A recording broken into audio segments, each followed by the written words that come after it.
بسم اللہ الرحمن الرحیم۔ السلام علیکم ورحمۃ اللہ وبرکاتہ۔ روحانی عملیات اور وظائف کے ذریعے آپ کے مسائل کا حل ہمیشہ ہم اس کوشش میں ہیں کہ آپ کے مسائل کو عملیات کے ذریعے حل کیا جائے، روحانی وظائف کے ذریعے آپ کے مسائل کو حل کیا جائے۔ تو روزانہ کی طرح آج بھی ہم آپ کے پاس وہ ویڈیو لکھ رہے ہیں کہ جس میں ہم آپ کو بتائیں گے کہ وہ لوگ کہ جو رات کو سوتے ہوئے ڈر جاتے ہیں یا خواب آنے میں چونک کر اٹھ جاتے ہیں، یا کسی کا کوئی چھوٹا بچہ وہ رات کو سوتے ہوئے ڈرتا ہے، یا خوابوں میں ڈر لگتا ہے، یا کسی بھی طرح سے گھبراہٹ ہوتی ہے، یا رات کو سوتے وقت جلد نیند نہیں آتی، گھبراہٹ کی وجہ سے پریشانی رہتی ہے، وسوسے رہتے ہیں، شیاطین کا خوف رہتا ہے، یا جنات کا ڈر آتا ہے، الغرض کسی بھی طرح سے لوگوں کے خوف ہوں یا ڈر ہوں، آپ کے بچے خواب میں ڈر جاتے ہوں، رات کو سوتے ہوئے بچے چونک کر اٹھتے ہوں، وہ چاہے آپ ہیں یا آپ کے بچے، کسی کو بھی اگر خواب میں ڈر آتا ہے، خوف آتا ہے، کسی طرح سے گھبراہٹ ہوتی ہے، تو ان سب کے لیے ایک بڑا ہی پیارا روحانی عمل جو آپ کریں گے تو انشاءاللہ عز و جل آپ کو خواب میں ڈر نہیں لگے گا۔ اگر آپ کے بچے خواب میں ڈرتے ہیں تو ان کو بھی ڈر نہیں لگے گا، نہ ہی کوئی گھبراہٹ ہوگی، نہ ہی کوئی بچہ چونک کر اٹھے گا۔ تو ان سب کے لیے ایک بڑا ہی پیارا یہ عمل جو کہ حضور سرور کونین صلی اللہ تعالیٰ علیہ وآلہ وسلم کے عمل سے ثابت ہے کہ آپ علیہ السلام اس کی تعلیم فرماتے تھے، اور حضور سرور کونین صلی اللہ تعالیٰ علیہ وآلہ وسلم صحابہ کرام کو اس کے بارے میں فرماتے کہ جو اس کو کرے گا،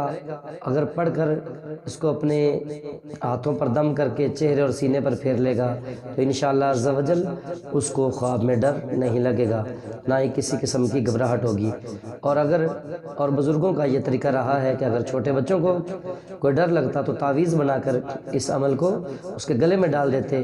اور وہ بچہ بھی خواب میں ڈرنا بند ہو جاتا، یعنی اس کو پھر خواب میں ڈر نہیں لگتا، نہ ہی وہ چونک کر اٹھتا، نہ ہی گھبرا کر اٹھتا۔ تو آپ کے سب کے لیے ایک بڑا ہی یہ پیارا عمل اور وظیفہ جو آپ کریں گے تو انشاءاللہ عز و جل آپ کو بہت زیادہ فائدہ ہوگا۔ تو آپ سب کے لیے یہ عمل ہے، تو اس سے پہلے کہ آپ اس عمل کو کریں تو ہماری ویڈیو کو زیادہ سے زیادہ شیئر کیجیے تاکہ سسکتی دنیا اور پریشان لوگوں کے ساتھ آپ کی مدد ہو سکے۔ تو یہ سنیے اور اس پر عمل کیجیے، انشاءاللہ عز و جل آپ کو فائدہ ہوگا۔ حضور سرور کونین صلی اللہ تعالیٰ علیہ وآلہ وسلم یہ وظیفہ بتاتے تھے۔ آپ نے اول اور آخر تین بار درود شریف پڑھنا ہے،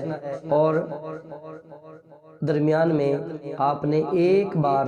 یہ دعا پڑھ کر اپنے ہاتھوں پر دم کر کے اپنے چہرے اور سینے پر پھیر لینا ہے۔ اور اگر چھوٹے بچے ہیں جن کو یہ پڑھنا نہیں آتا، یا بالکل چھوٹے بچے ہیں جن کو بولنا بھی نہیں آتا، تو ان بچوں پر آپ پڑھ کر یہ دم کر سکتے ہیں۔ اور اگر بالکل چھوٹے بچے ہوں تو آپ اپنے کسی بزرگ سے، اپنے قاری صاحب سے، یا اپنے مسجد کے امام سے یہ لکھوا کر اس کے گلے میں پہنا دیں، انشاءاللہ عز و جل اس کو کافی زیادہ فائدہ ہوگا۔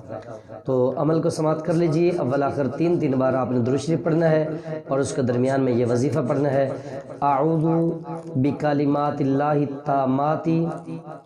من غضبہ وعقابہ وشر عبادہ ومن ہمزات الشیاطین وان یحضرون۔ اعوذ بکلمات اللہ التامات من غضبہ وعقابہ وشر عبادہ ومن ہمزات الشیاطین وان یحضرون۔ اعوذ بکلمات اللہ التامات